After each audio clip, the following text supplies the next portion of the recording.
Oke, Assalamualaikum warahmatullahi wabarakatuh. Kita masuk ke strategi penyusunan proposal ya. Untuk strategi penyusunan proposal ini saya awali dengan tips ya, mungkin tips ketika kita membuat suatu karya tulis ilmiah.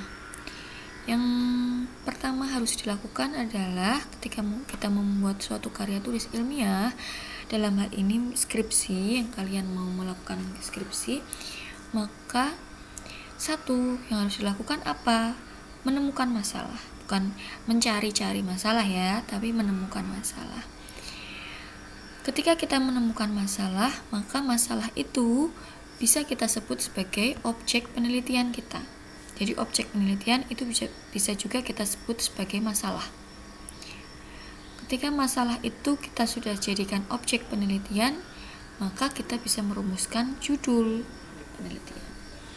Nah, masalahnya ini sekarang mahasiswa yang baru mau memulai skripsi biasanya kesulitan untuk menemukan masalah karena masih belum peka ya. Apa sih Bu? Gimana sih Bu biar saya bisa menemukan masalah? Kalau kalian mau menemukan masalah, satu yang harus dilakukan adalah peka terhadap masalah ya. Gimana Bu caranya supaya saya peka? Supaya kalian bisa peka terhadap permasalahan, maka yang harus dilakukan apa? Saya kasih tips ya. Yang pertama yang harus dilakukan adalah membaca. Ketika kita mau membuat skripsi, membuat karya tulis, itu artinya kan kita menulis. Kita bisa menulis itu kalau kita sudah kalau kita sudah melakukan suatu kegiatan membaca. Kita bisa membaca, kita bisa menulis. Kalau kita belum membaca sama sekali ya, kalian belum membaca penelitian yang artikel dari jurnal-jurnal yang relevan, kalian belum membaca tentang apa sih itu metodologi penelitian, ya nggak akan bisa menulis. Kalian pasti akan bingung. Tapi kalau kalian sudah membaca, baik itu membaca artikel jurnal ya, membaca textbook, atau mungkin membaca buku-buku yang berkaitan, yang relevan dengan masalah yang ingin kalian teliti, kalian nanti akan bisa menulis. Jadi yang supaya bisa peka, apa yang dilakukan? Pertama, satu, membaca, tapi jangan membaca sosial media ya, artian ini. Membaca buku-buku referensi, membaca artikel, membaca topik-topik yang kalian tertarik. Kalau kalian belum tertarik dengan artikel-artikel jurnal yang begitu banyaknya, ya kalian cari dulu topik-topik yang menarik untuk kalian baca. Itu boleh. Yang penting satu, membaca. Dua, apa yang harus dilakukan selain membaca? Dua, kalian bisa terjun langsung ke lapangan. Kalian observasi langsung ke lapangan. Kalau mau penelitian di sekolah ya observasi ke sekolah. Ya, lakukan wawancara misal dengan guru, bisa tanya-tanya dengan guru, tanya-tanya ke siswa, tanya-tanya ke kepala sekolah gitu. Dengan banyak berdiskusi, banyak bertanya, kalian banyak mengamati, saya yakin kalian akan mudah menemukan masalah gitu ya. Jadi dua hal ini, membaca, kalau kalian mungkin masih bingung membaca atau mungkin masih belum tertarik dengan beberapa topik bacaan, bisa kalian langsung ke lapangan observasi misalnya. Atau kalau Bu sekarang kan lagi pandemi Bu, belum boleh ke sekolahan misalnya, kalian bisa wawancara. Kalau tetangganya ada yang guru kan bisa wawancara ke guru, atau wawancara ke siswa, boleh ya, bisa. Itu satu, menemukan masalah. Kemudian yang kedua, ketika kalian sudah mulai menulis, kalian pasti mengutip referensi. Kutipan itu bisa dilakukan secara langsung maupun secara tidak langsung. Kutipan langsung itu kutipan yang ada tanda petiknya. Kalian mengutip, di copy paste sama persis ya, dari misalnya undang-undang pendidikan, sistem pendidikan nasional misalnya. Kalian kutip secara persis kan, kalau undang-undang nggak boleh dirubah kalimatnya. kalian copy kemudian kalian paste di dalam latar belakang atau di dalam bab 2.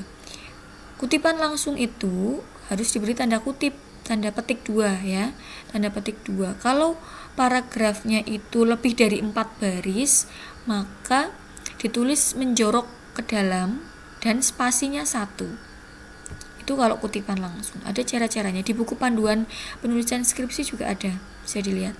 Kalau kutipan tidak langsung gimana, Bu? Kutipan tidak langsung tidak ada cara atau tadi ya patokan penulisannya. Tapi yang harus dilakukan apa? Di parafrase kalimatnya. Jadi kalian tidak boleh mengcopy paste kalimat yang ada di referensi di artikel jurnal, harus di parafrase. Parafrase itu apa?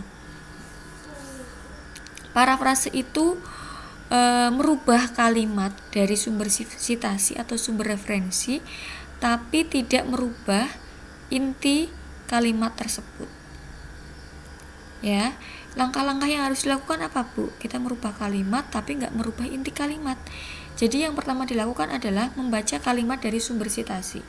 Paragrafnya itu dibaca. Kalau kalian sudah paham maksud dari paragraf itu, kalian ketik atau kalian tulis ulang dengan kalimat kalian sendiri. Itu namanya memparafrase kalimat. Ya lama, Bu, kalau kayak gitu kita nggak bisa langsung copy paste. Ya memang lama, begitulah menulis suatu karya tulis ilmiah. Makanya ketika membuat skripsi, nggak ada yang namanya membuat skripsi itu dalam waktu yang instan. Kalau membuat skripsi dalam waktu yang instan, itu perlu diberi tanda tanya itu skripsinya ya. Bisa secara instan kalian boleh copy paste seperti itu walaupun mencantumkan footnote, tapi nanti kalian prosentase plagiarismenya dicek Turnitin pasti sangat tinggi, di atas 75%. Nah ini penting nih, semakin banyak kutipan langsung akan semakin mengurangi nilai suatu karya tulis. Karena apa? Karena prosentase plagiarismenya pasti akan semakin tinggi ya. Jadi ketika mengutip tidak langsung tadi, wajib kalimatnya itu di parafrase. Footnote-nya tetap ditulis, tapi kita tetap memparafrase kalimat. Gitu ya. Nah, untuk penyusunan proposal sini bab 1, apa sih yang harus kita perhatikan dalam menyusun bab 1? Dalam menyusun bab 1, paragraf pertama pada latar belakang masalah merupakan paragraf pengantar dari peneliti. Jadi tidak ada sitasi, tidak diberi footnote maupun middle note. Contohnya ya, saya escape dulu. Contohnya, nah ini contohnya, judulnya ada pengaruh web course learning berbasis problem reality terhadap higher order thinking skill siswa. Yang saya beri warna orange ini variabel X ya, variabel bebas. Yang hijau ini variabel terikat, variabel Y. Ini judulnya. Kemudian latar belakang kalimat pertama, kita masuk ke kalimat pertama. Nggak ada sitasi ya, karena ini merupakan kalimat pengantar dari peneliti. Gitu, kita masuk karena tadi berkaitan dengan pembelajaran pendidikan, maka di paragraf pertama ini langsung aja kita bahas tentang pendidikan tapi dengan kalimat peneliti. Jadi tidak ada footnote ataupun sitasi. Gitu. Kemudian yang kedua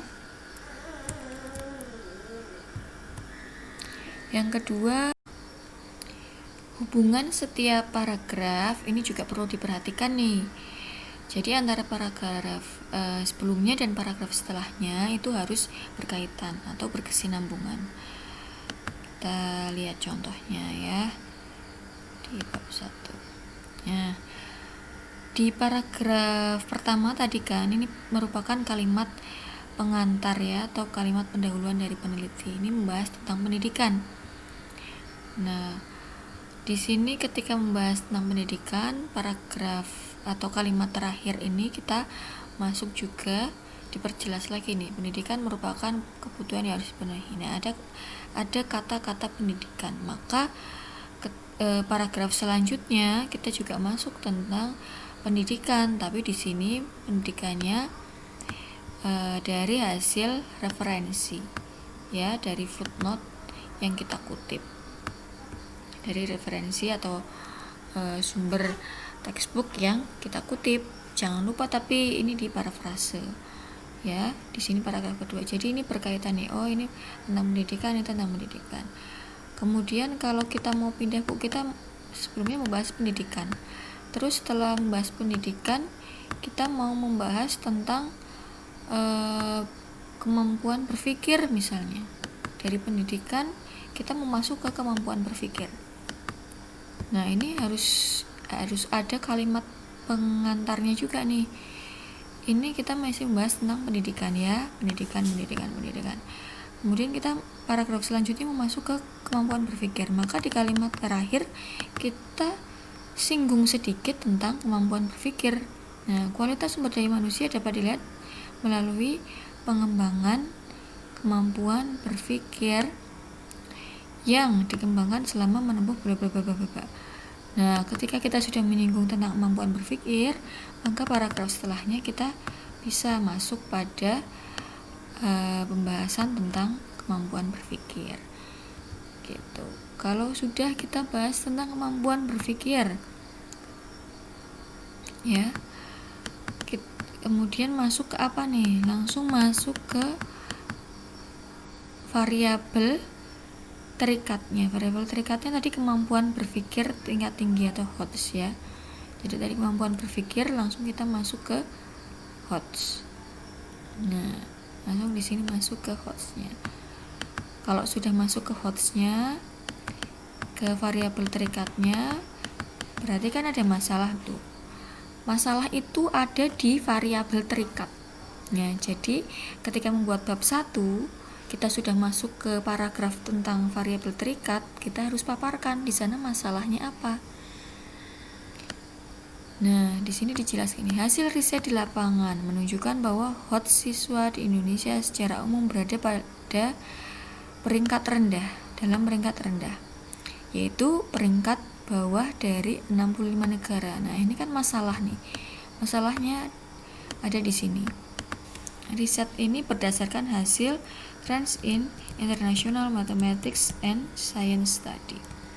Tuh, berdasarkan PISA juga. Nah, di sini dipertegas lagi, berdasarkan hasil penilaian yang didapatkan bahwa kelemahan dalam teori analisis, pembacaan masalah, pemakaian alat dan prosedur masuk ke dalam bagian HOTS. Ini dipertegas lagi. Nah, kemudian ada lagi nih hasil riset yang lain lagi. Hasil riset dari ASER tahun 2015 menunjukkan bahwa Indonesia itu peringkat 10 terendah dalam evaluasi sistem pendidikan di 72 negara. Nah, dipertegas lagi. Kalau ini tadi dari hasil riset, maka kita pertegas lagi dari hasil analisis kita.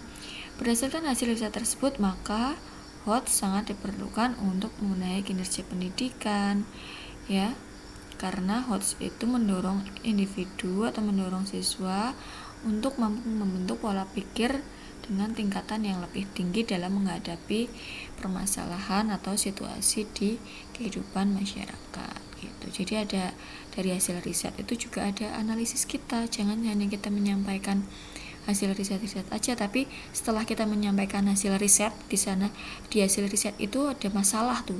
Nah, kita kemukakan analisis kita. Gitu. Kemudian kalau sudah menyampaikan permasalahan itu tadi dari hasil riset dan analisis kita, kemudian kita masuk ke apa, Bu? Nah, kita masuk ke apa nih? Langsung masuk ke kondisi nyata, ya, kondisi nyata yang ada pada saat ini. Kalau tadi ada masalah HOTS seperti itu, nah, kemudian bagaimana nih kita jelaskan tentang kondisi nyata pembelajaran saat ini. Itu kan tadi masalah dari hasil riset, ya. Kemudian kita kemukakan masalah dari lapangannya. Nah, di sini ada di lapangan kita kan pakai K13. Karena saat ini pandemi, maka K13 itu ada pembaruan pendidikan dalam bentuk kurikulum darurat. Nah, dalam kurikulum darurat ini pembelajaran dilakukan secara online karena pandemi. Nah, ini dipemukakan nih, ini adalah kondisi nyata atau real yang ada di lapangan. Ini juga masalah ya, kondisi real ini juga masih dalam bentuk masalah. Kemudian kalau kita sudah mengemukakan masalahnya, kondisi realnya juga terkait masalahnya tadi, kita kemukakan nih, dari masalah itu kemudian kita berikan solusi apa. Ini untuk contoh bab 1 untuk penelitian kuasi eksperimen ya. Dari masalah tadi ya kita sudah kemukakan. Kemudian apa? Kita kasih solusi dong. Kalau sudah ada masalah tadi kita kasih solusi, kita kasih obatnya. Kalau masalahnya tadi istilahnya penyakitnya, kita kasih solusi, ini obatnya. Solusinya apa? Nah, salah satu solusinya dengan menggunakan model pembelajaran berbasis web. Nah, kita jelaskan nih apa obat kita ya istilahnya. Solusi yang kita tawarkan kita jelaskan. Model pembelajaran kita menggunakan model pembelajaran ini nih bisa untuk mengatasi permasalahan ini. Kita jelaskan model pembelajarannya itu seperti apa. Nah, kita jelaskan model pembelajarannya seperti apa. Di sini sudah dijelaskan. Kalau sudah dijelaskan model pembelajarannya seperti apa, maka kita perkuat lagi. Kita dukung. Kan kita perlu meyakinkan pembaca nih, apa iya model WCL ini bisa untuk mengatasi masalah tadi. Jangan-jangan nggak bisa, jangan-jangan itu cuma asumsi aja. Walaupun cuma asumsi, tapi kita harus punya istilahnya apa ya, data sekunder sebagai pendukung ya. Dalam bentuk apa? Dalam bentuk hasil penelitian terdahulu atau penelitian relevan. Nah, bisa kita tambahkan nih hasil pembahasan dari proceeding seminar teknologi pendidikan bla bla bla bla, bahwa untuk meningkatkan higher order thinking itu bisa menggunakan pembelajaran ini. Jadi kita kemukakan kelebihannya ya. Ini loh keunggulannya model WCL. Dari hasil penelitian ini bisa meningkatkan ini. Dari hasil penelitian ini ternyata efektif untuk pembelajaran seperti ini. Nah, ini kita kemukakan keunggulan-keunggulan model itu supaya pembaca itu yakin bahwa model ini memang bagus, memang bisa untuk mengatasi permasalahan tersebut. Nah, itu di latar belakang. Dia balik ke PPT tadi. Nah, jadi intinya tadi paragraf pertama itu adalah paragraf pendahuluan dari peneliti, tidak ada footnote. Yang kedua, hubungan setiap paragraf harus ada kesinambungan, harus ada kontinuitasnya, berkesinambungan, jangan jeglek. Tadi habis bahas pendidikan, terus bahas ke kemampuan berpikir. Nah, kita harus ada kalimat pengantarnya, kalimat untuk menyambungnya antara paragraf 1 dengan paragraf selanjutnya.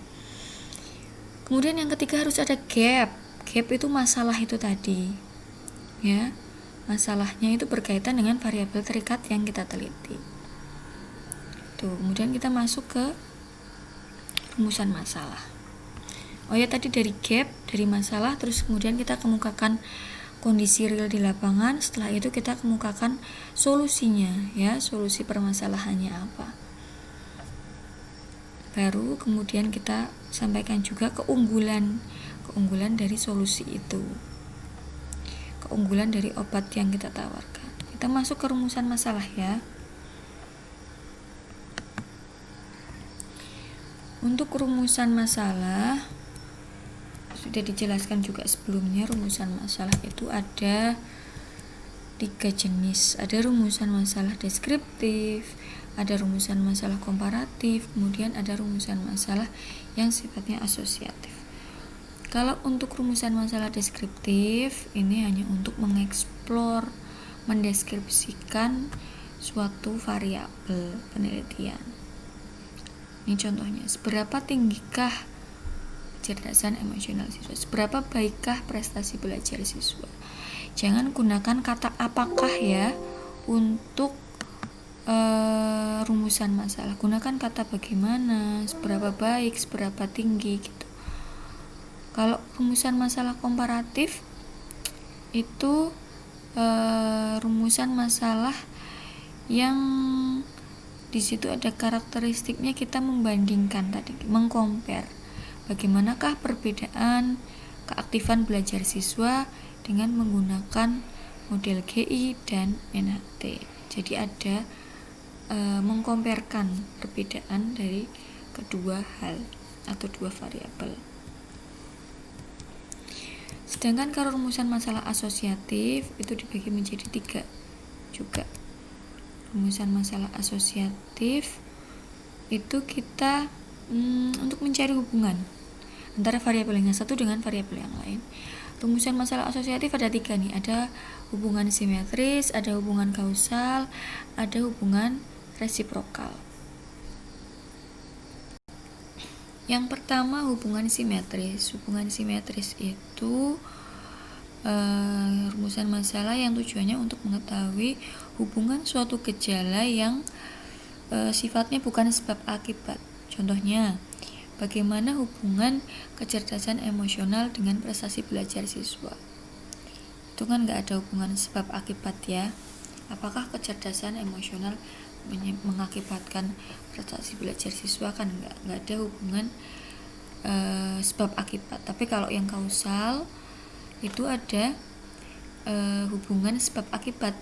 Contohnya, bagaimanakah pengaruh model jigsaw terhadap keterampilan proses sains? Nah, ini ada hubungannya. Bagaimanakah pengaruhnya model A terhadap keterampilan proses sains? Misalnya, ini hubungan sebab akibat. Kalau model jigsaw-nya itu sebagai penyebabnya, maka keterampilan proses sains siswa itu sebagai akibatnya.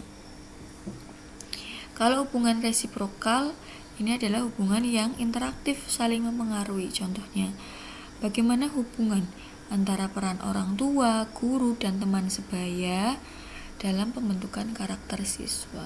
Nah, ini saling mempengaruhi, bahwa peran orang tua, guru, dan teman sebaya itu saling mempengaruhi dalam membentuk karakter siswa. Itu bisa bingung ya, ini kayak saya kasih contoh. Untuk kalau judulnya ini, kalau judul penelitian korelasional, hubungan kecerdasan emosional dengan prestasi belajar siswa, ini contoh judulnya. Maka rumusan masalah yang bisa kita buat ada 3. Seberapa tinggikah kecerdasan emosional siswa? Ini rumusan masalah deskriptif. Nanti analisisnya juga deskriptif ya. Kemudian seberapa baikkah prestasi belajar siswa? Ini juga deskriptif rumusan masalahnya. Analisisnya juga nanti deskriptif. Kemudian yang ketiga, bagaimanakah hubungan kecerdasan emosional dengan prestasi belajar? Nah, yang rumusan masalah yang ketiga ini sifatnya asosiatif. Jadi nanti menganalisisnya kita menggunakan statistik inferensial gitu. Jadi untuk yang rumusan masalah deskriptif tadi, ini analisisnya nanti kita analisisnya juga deskriptif, statistik deskriptif. Kalau rumusan masalah komparatif ya dan asosiatif, ini nanti kita analisisnya menggunakan statistik inferensial gitu. Untuk yang ini nih, untuk yang simetris biasanya ini untuk penelitian korelasional. Kalau untuk yang kausal ini biasanya digunakan untuk penelitian kuasi eksperimen ya. Sifatnya asosiatif yang hubungan kausal. Kemudian kalau menyusun bab 2, apa yang harus diperhatikan ketika kita membuat menyusun bab 2? Yang pertama, kita masuk ke kajian teori ya. Ketika kita membuat kajian teori, maka gunakan referensi baik nasional maupun internasional. Sertakan juga ayat dari Al-Quran maupun hadis yang berkaitan dengan variabel penelitian, karena kita adalah Universitas PTKIN. Nah, kemudian ketika kita membuat definisi dari variabel penelitian, cantumkan dulu minimal 3 referensi atau pendapat ahli, kemudian baru bisa kita buat definisi operasionalnya. Nah, ini saya kasih contohnya. Contohnya, pengertian atau definisi belajar menurut A adalah bla bla bla bla. Di sisi lain, menurut B, belajar merupakan bla bla bla bla. Menurut C, definisi belajar adalah bla bla bla. Nah, baru kita bisa menyimpulkan atau membuat definisi operasional.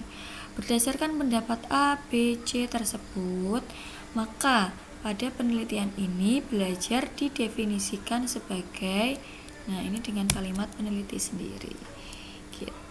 Jadi dari definisi operasional di bab 2 itu harus sama nanti dengan definisi operasional atau variabel di bab 3 gitu.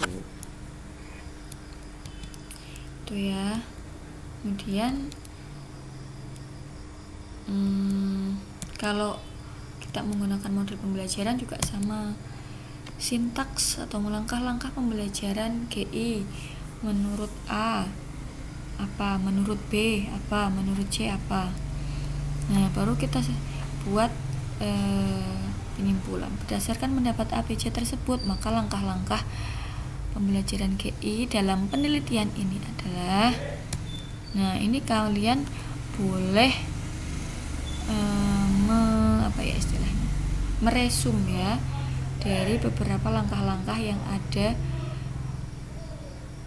atau yang disebutkan oleh para ahli. Tidak harus menggunakan semuanya, boleh kalian ambil sesuai dengan definisi operasional yang kalian gunakan. Nah, sintaks pada bab 2 ini harus sama dengan sintaks yang digunakan nanti pada RPP pembelajaran.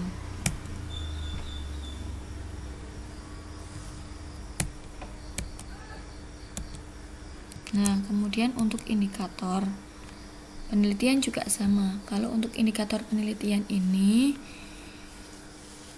itu juga sama. Menurut A, indikator motivasi adalah, menurut B, indikator motivasi adalah, menurut C. Nah, berdasarkan pendapat di atas, maka pada penelitian ini indikator yang digunakan untuk mengukur motivasi adalah, ini kalau variabelnya motivasi ya, bisa kalian ambil misalnya indikator 1 dari ahli A, indikator 2 dari ahli B, indikator 3 dari ahli C, indikator 4 dari ahli C, ya boleh disesuaikan dengan kondisi penelitian kalian sendiri dan definisi operasional. Kemudian masuk ke kerangka berpikir. Ini saya beri contoh kerangka berpikir untuk kuasi eksperimen dan kerangka berpikir untuk R&D. Yang paling penting ketika kita membuat kerangka berpikir itu harus sesuai dengan latar belakang yang ada di bab 1. Nah, ada apa nih masalahnya ya, faktor-faktornya apa, masalahnya apa. Nah, kalau masalahnya sudah, maka kita bisa jelaskan solusinya apa. Nah, kalau sudah solusinya disebutkan, maka bisa kita jelaskan harapannya atau hasilnya, harapan hasilnya seperti apa gitu. Itu. Kemudian untuk menyusun bab 3 nanti di sini saya akan melanjutkan di teknik sampling dulu ya. Kita masuk ke teknik sampling penelitian di video selanjutnya. Ya tadi yang sebentar saya tambahkan dulu. Penelitian yang relevan tadi lupa. Nah, untuk penelitian yang relevan perlu diketahui jangan mencantumkan skripsi ya. Boleh skripsi tapi 1 atau 2 aja. Lebih baik perbanyak jurnal, artikel dari jurnal ilmiah baik nasional maupun internasional. Gitu. Kemudian di bab 2 ini juga ada hipotesis. Hipotesis itu ada hipotesis nol dan ada hipotesis alternatif. Hipotesis nol adalah hipotesis yang tidak memihak. Sedangkan hipotesis alternatif adalah hipotesis alternatif dari hipotesis nol. Gitu. Itu pemahaman yang paling mudah yang bisa kalian paham. Jadi ketika membuat hipotesis, buatlah hipotesis nolnya dulu. Hipotesis nol adalah hipotesis yang tidak memihak, berarti tidak ada hubungan, tidak ada pengaruh. Itu hipotesis nol.